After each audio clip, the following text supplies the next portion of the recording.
Hoje eu quero meditar com você, mais uma vez na Palavra de Deus, no livro de Apocalipse, capítulo 11, que nos fala sobre as duas testemunhas. O apóstolo João recebeu uma cana para medir o templo, significando apropriação. A vara está relacionada à disciplina. O santuário está relacionado aos judeus, pois o templo será reconstruído em Jerusalém. Os gentios pisarão a cidade santa, cairão a fio de espada e serão levados cativos para todas as nações, até que os tempos dos gentios se completem. Jerusalém será pisada por eles. Isso significa que será pisada, tomada e governada por eles. Durante 3 anos e meio, serão 42 meses de grande tribulação. Nesse período, entrarão em cena as duas testemunhas que profetizarão vestidas de saco. O versículo 3 diz: E darei poder às minhas duas testemunhas, e profetizarão por 1260 dias. Vestidas de saco. Essas duas testemunhas serão Moisés e Elias. Elas são as duas oliveiras e os dois candelabros que profetizarão vestidas de saco. Malaquias 4, versículo 5, diz que eis que vos enviarei o profeta Elias, antes que venha o grande e terrível dia do Senhor. Mateus 17, 11 também. O próprio Jesus disse: Elias virá e restaurará todas as coisas. Além disso, a última profecia do Velho Testamento menciona que Elias será enviado antes que venha o grande e terrível dia do Senhor. Moisés e Elias estiveram juntos a Jesus no Monte da Transfiguração. Mateus 17, 3. Moisés representa a lei e Elias os profetas. Lucas 16, 16. Os judeus chamavam o Velho Testamento de a lei e os profetas. Elias foi o maior dos profetas. Em contraponto, Moisés foi o legislador de Israel, o pai da nação. As obras das duas testemunhas são os que Moisés e Elias fizeram. Êxodo 7, 17, 19, Êxodo 9, 14, Êxodo 11, 1, 2 Reis 1, 10, 12, 1 Reis 17, 1 e Tiago 5, 17. Moisés transformou a água em sangue, enquanto Elias fez descer fogo do céu. Fato que se repetirá durante o ministério das duas testemunhas. Elas profetizarão vestidas de saco, e os sacos são símbolos de pesar, de luto. Profetizarão vestidas de luto, advertindo o povo a fugir da adoração do anticristo. O ministério delas serão o ministério do juízo. Versículo 4. Essas são as duas oliveiras e os dois candeeiros que estão diante do Senhor da terra.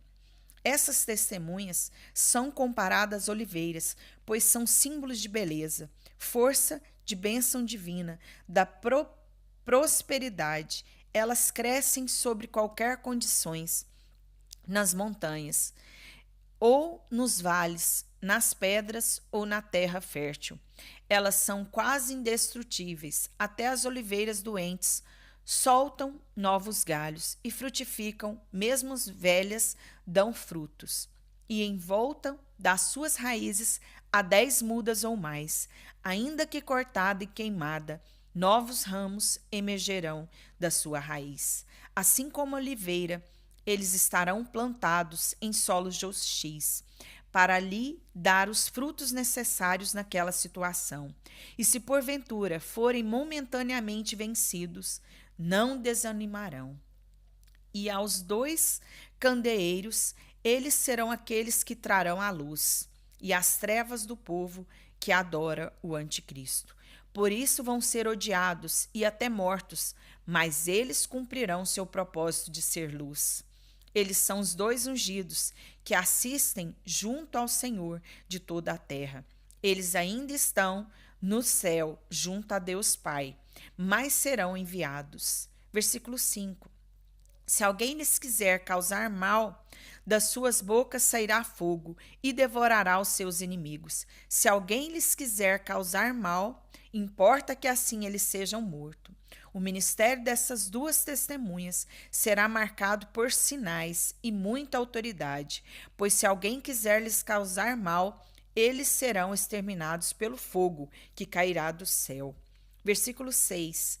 Estes homens têm poder para fechar o céu, para que não chova no dias das suas profecias, e têm poder sobre as águas para convertê-las em sangue, e para ferir a terra com toda sorte de praga, quantas vezes eles quiserem. Elias orou e por 3 anos não choveu. 1 Reis 17:1. Tiago 5:17, 18. E Moisés transformou a água em sangue e trouxe praga ao Egito. Em Êxodo 7, versículo 12. Eles repetirão os seus feitos. Versículo 7. Quando acabarem o seu testemunho, a besta que sobe do abismo lhes fará guerra e os vencerá e os matará. As duas testemunhas, Elias e Moisés, serão mortos pelo anticristo. No versículo 8, eles ficarão mortos em praça pública, para que toda a cidade seja testemunha que os seus corpos ressuscitarão, para que não haja dúvida, os seus corpos não serão sepultados. Jerusalém é onde eles serão mortos, na mesma cidade que Jesus, mas espiritualmente ela será chamada Sodoma. Sodoma representa perversão sexual e o Egito, os demais pecados do homem. Pois, por causa dos pecados do homem, os profetas e o próprio Cristo foram mortos. Versículo 9. Homens de vários povos, tribos, línguas e nações verão seus corpos mortos por 3 dias e meio. Então permitirão que sejam sepultados. Mas eles não serão sepultados. Eles pensam que seus corpos não ressuscitarão, pois Jesus ressuscitou no 3º dia. Mas Lázaro já estava morto há 4 dias. João 11. Versículo 10. Os que habitam na terra se regozijarão sobre eles e se alegrarão, e mandarão presentes uns aos outros, porque estes 2 profetas tinham atormentado os que habitam sobre a terra. Haverá muita festa, comemoração, presentes, pois celebrarão a morte dos profetas, que serão odiados por muitos. Eles falarão, sem medo, sobre os pecados dos poderosos, naturalmente falando. Versículo 11. Depois daqueles 3 dias e meio, o Espírito de vida, vindo de Deus, entrou neles e puseram-se de pé, e caiu grande temor sobre os que viram. No 3º dia e meio, quase 4 dias, eles vão ressuscitar. E aí haverá grande temor sobre todos os que virem. Então ouvirão uma grande voz dos céus, que lhes dizia: subiu para aqui e subiu ao céu em uma nuvem, e os seus inimigos virão. Todos ouvirão a voz do céu chamando eles. Então eles verão e terão a certeza que eles ressuscitaram. Versículo 13. Naquela mesma hora houve grande terremoto e caiu a 10ª parte da cidade. No terremoto foram mortos 7.000 homens, e os demais ficarão atemorizados e darão glória a Deus do céu. Eles virão a glória de Deus, pois estarão muito atemorizados com o terremoto, após a ressurreição dos profetas. Versículo 14. Passado o 2º ai, o 3º ai cedo virá. Então vai se tocar a 7ª trombeta. Apocalipse 11, versículo 15. O 7º anjo tocou a trombeta, e houve no céu grandes vozes que dizia: os reinos do mundo vieram a ser de nosso Senhor e do seu Cristo, e ele reinará para todo sempre. A 7ª trombeta é o cumprimento de tudo. Chegou o tempo de Deus reinar sobre nós e sobre tudo. O versículo 16 nos fala que os 24 anciões que são seres que foram feitos para governar antes mesmo que a terra fosse criada. Eles adoram a Deus dia e noite, sem se cansar, sem reclamar, só adoram a Deus. E o versículo 17, e o seu canto é o seu canto de adoração.